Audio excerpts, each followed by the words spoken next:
Hey y'all, welcome back to my channel. My name is Maya and this is Maya Imani Reads. Today I'll be sharing my 2026 reading goals. By the time this video goes up, it will already be 2026, but it's still the beginning of the year, so I don't feel like it really matters when this video goes up as long as it's at the beginning of the year. I believe that this is the first year that I've actually set reading goals outside of like how many books I want to read in a year. This is definitely going to challenge me, to push me. 2025 was like a horrible reading year for me, so I want to get back into it in 2026, and I feel like having these goals will help push me to just be better about reading next year or this year. At this point, I'm filming this in 2025, but like I said, when I go up, it's gonna be 2026, so I have to speak as if it's already 2026. Gotta get in that mind frame already. Anyways, let's get into my couple little goals that I have for this year. My first goal is to read 12 books. I would so love to read more than 12 books in a year, but I feel like this is a realistic number for me. In 2024, my reading goal was like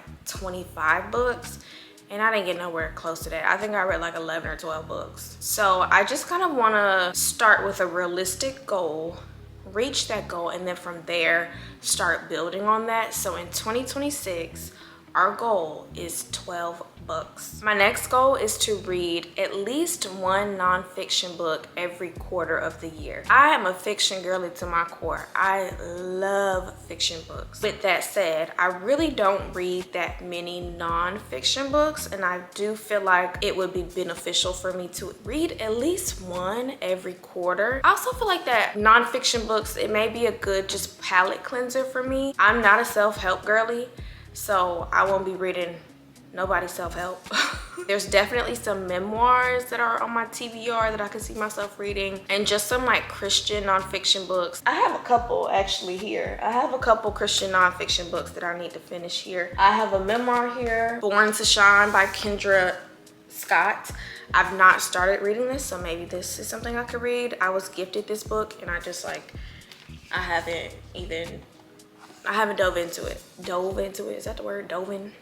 I've not dived into it, so maybe I'll be reading this next year. Who knows? Either way, yes, I want to read one nonfiction book every single quarter, and this is definitely going to be a challenge for me. It's going to probably be a little uncomfortable for me because, like I said, I love fiction books down, but I just want to challenge myself more and get out of my comfort zone some when it comes to reading. So I shared this in my booktube newbie tag. I'm gonna try not to say it in every single video, but I read a lot of books by Black authors, and so in 2026 I have a goal of reading 2 Black classics. To my knowledge, the only Black classic that I've read, and I don't even know if it's considered a classic, I'm gonna say it's a classic because this book came out in like the 40s. The only Black classic that I can think of that I've read was The Street by Anne Petrie. Do I have it?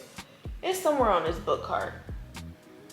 Is it right? Oh, here it is. I'm gonna say this is a classic because this is the first novel by a Black woman to sell more than 1 million copies. So to me, I feel like that deserves to be a classic, right? Yeah, other than this, I don't know what other Black classics I've actually read. Like there's for sure some Black classics that we had to read in college or excerpts from them, but I don't think I've read any other, I don't think I've read a whole Black classic outside of The Street. So yeah, 2026, I want to read more Black classics. Let me know if y'all have any recommendations. My next goal is to be more consistent with my reading journal. I don't have my journal here with me. It's in my bedroom and I'm not getting up to go get it.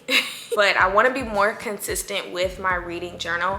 I love having a reading journal because it just helps me to slow down while I'm reading and to really process what I'm reading. It just gives me another outlet as well to just kind of be a little creative. I love to write as well as reading. I also love to write. I think I love reading more, but I do enjoy writing as well for fun. So, and that kind of blends with my next goal. These low-key may be the same goal, but I wanted to go ahead and say it and like put it down as a goal. I want to slow down more when it comes to reading. I want to be better about digesting what I'm reading so that when somebody asks me, what was that book about, when I finish reading it, I can actually give an answer. Because I'll be reading books and I'll be like, oh man, that was such a good book. And somebody may ask me, what was it about? And I'll be like, I don't know, but I can read you the synopsis. That is horrible, y'all. I want to stop doing that. I want to be able to actually communicate and tell people what books are about. And that's also part of the reason I started a booktube channel, because I feel like it will challenge me to better articulate what I'm reading. I can't just get on this camera and be like, yeah, that's a good book, I like this book. So yeah, I want to make sure I'm slowing down and really processing what I'm reading, really thinking about it, and being more consistent with my reading journal will help me to do that, because it forces you to stop and slow down and to just write. Another one of my reading goals for this year is to be consistent with my booktube channel. Now, I just started this channel, but I really want to be consistent with it, and for me, that looks like 2 videos a month. There will be months that I do more, but as long as I'm at least doing 2 videos every single month, I'd be so happy with that. I'd be really proud of myself at the end of the year, and that is my goal, just to be consistent. 2 videos a month. Yeah, my last goal for this year is to shop more local and small owned businesses, and also to support my local library more. I do have a library card, and like I said earlier, this year was just a really bad reading year for me, so I think that this year I maybe went to the library like 2 or 3 times. In 2026, I definitely want to visit the library more. Your local library has great resources. Please check out your library. Oh my gosh, they have so much. When I signed up for my library card, I was like, I cannot believe y'all offer all of this. It's really, really, really, really amazing, and libraries are such an important part of local communities. So I just want to make sure that I'm just doing my part in whatever little way I can. I want to make sure I'm supporting my local library, and I also want to try to shop local and small owned bookstores more. This is definitely going to be a challenge for me, because I'm gonna be so honest with y'all, I'm a Barnes girl. Barnes is just my go-to since middle school, since elementary school. I've been going to Barnes and picking out a book. But I want to challenge myself. I want to push myself more, because small owned bookstores, locally owned bookstores, they need love, they need business, they need support. It may not be convenient, it may not be the easiest whatever, but I gotta do my part in support. So, and also too, I feel like going to like libraries and locally owned bookstores are a really great way to meet readers in your area and to build community in your real life. So those are all of my goals for 2026. Nothing too crazy, very achievable goals I feel like for myself, and I'm really excited to start working on them and to knock them off. If you have set some reading goals for this year, let me know in the comments what they are. Thanks y'all so much for watching, and I'll see you in my next one.